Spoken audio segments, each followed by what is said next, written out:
Buenos días.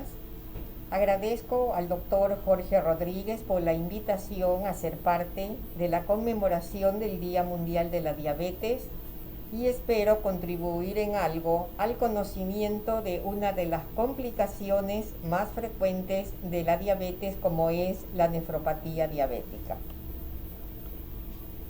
La diabetes es una enfermedad metabólica crónica que se caracteriza por tener valores elevados de azúcar en la sangre, ya sea porque el páncreas no produce suficiente insulina, como en el caso de la diabetes tipo 1, o cuando el organismo no utiliza eficientemente la insulina que produce, como ocurre en el tipo 2.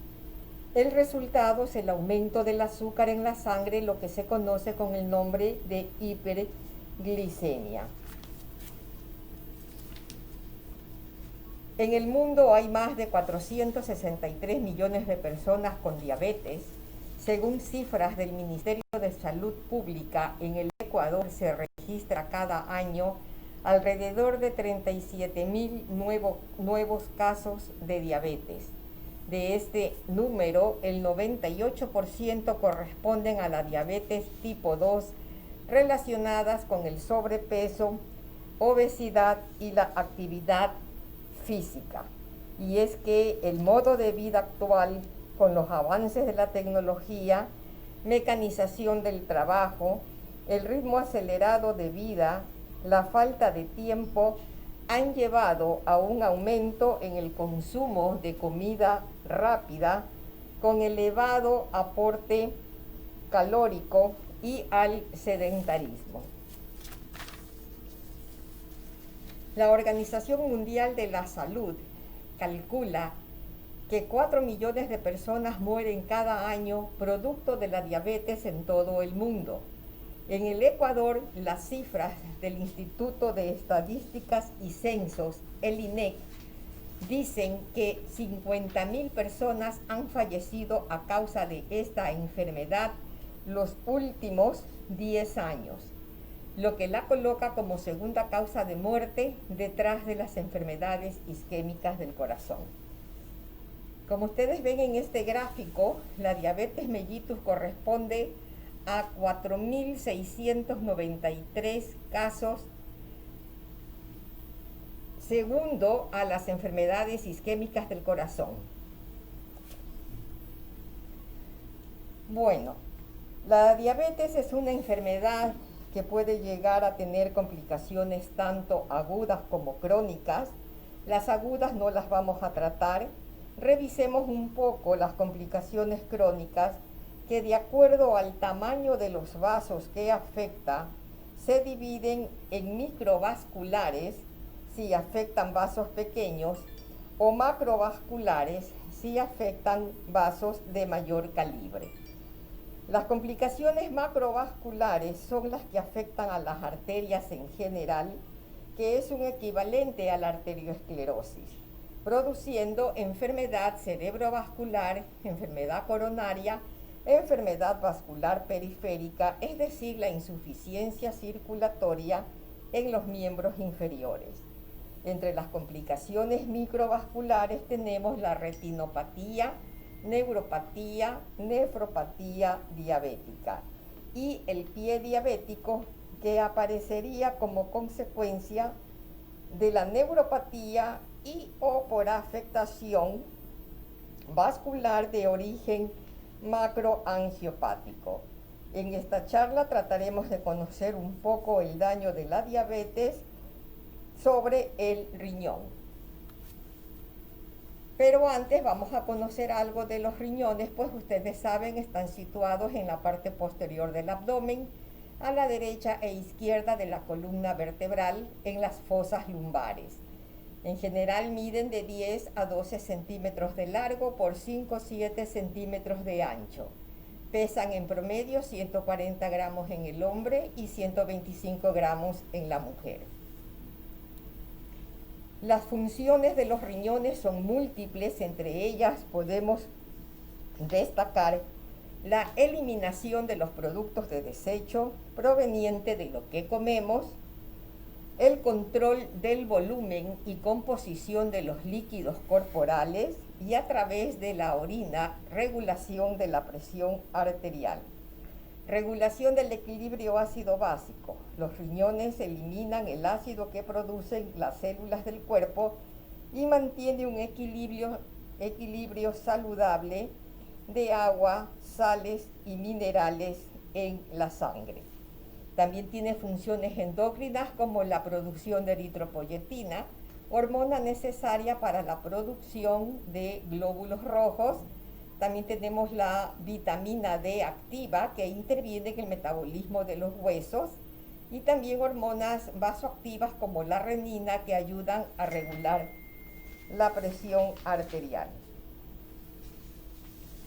Bien, se denomina nefropatía diabética al daño que ocasiona la diabetes en los riñones.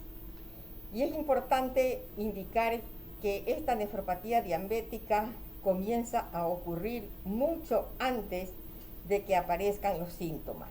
La diabetes es la causa más común de insuficiencia renal en el mundo.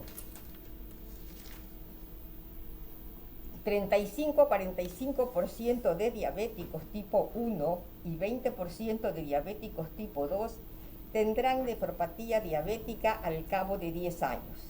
Después de 20 años de la aparición de la diabetes, el 50% de los diabéticos tendrán daño renal. Bien, ¿cuáles son los factores que favorecen la aparición de la nefropatía diabética? En primer lugar, tenemos el tiempo de evolución de la diabetes. Como habíamos dicho anteriormente, al cabo de 20 años, la aparición de la diabetes va a estar presente en el 50% de los pacientes. Glucosa mal controlada por mucho tiempo. El mal control metabólico es uno de los principales factores de riesgo para desarrollar nefropatía diabética. La hipertensión arterial es el factor de riesgo más importante para que un diabético desarrolle nefropatía. La hipertensión es ya un factor suficiente para desarrollar nefropatía, pero junto con la diabetes como enfermedad primaria o secundaria, acelera la progresión de la nefropatía diabética. También hay factores genéticos. Se dice que el 30% de diabéticos tipo 1 y 40% de diabéticos tipo 2 tendrán nefropatía diabética independientemente del control glicémico. Es sabido que existe una predisposición genética para tener diabetes y también predisposición genética para tener nefropatía. En cuanto a la dislipidemia, también es un determinante independiente del desarrollo y progresión del daño renal. La edad, mayor de 65 años, ser varón también es un factor de riesgo para tener nefropatía diabética. En cuanto a la raza, es sabido que los afroamericanos, así como los hispanos, suelen tener más propensión a desarrollar nefropatía diabética. Asimismo, el hábito de fumar también produce o aumenta el riesgo de tener albuminuria persistente y o nefropatía establecida. Bien, para hablar sobre cómo la diabetes daña los riñones existen varias teorías, entre estas la metabólica, genética y también la teoría hemodinámica, y esta última vamos a tratar de explicarla un poquito porque es la que mejor nos va a indicar cómo es que se produce el daño en los riñones.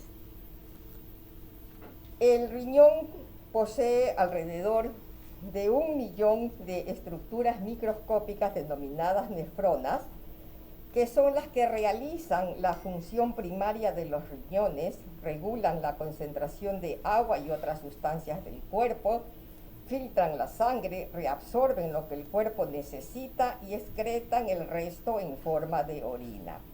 Aquí podemos apreciar que está formada por una arteriola aferente, otra arteriola eferente, una membrana basal, la cápsula de Bowman, que es una capa de células que envuelve al glomérulo, que es donde se recoge el filtrado. Pues es en esta estructura donde van a aparecer los primeros cambios.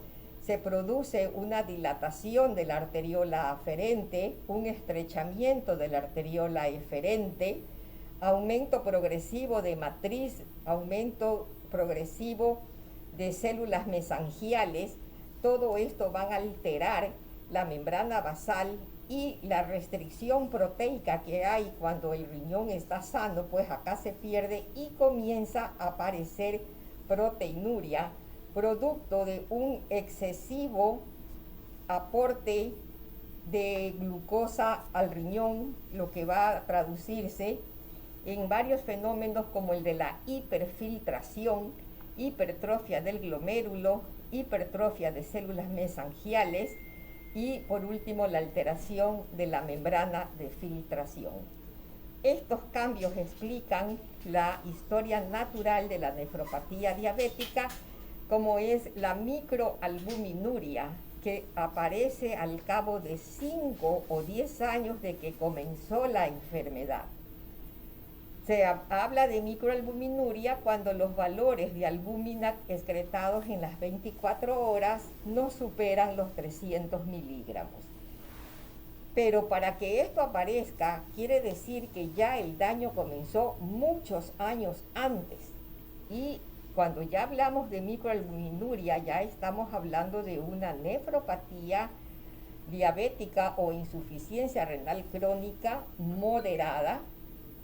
Esto marca el inicio de la nefropatía diabética. Posteriormente ya esta avanza y se hace proteinuria franca, con más de 300 miligramos de proteínas en las 24 horas, que en ocasiones puede evolucionar a síndromes nefróticos con grandes pérdidas de proteínas, lo que a la larga va a llevar esto a un deterioro progresivo de la función renal.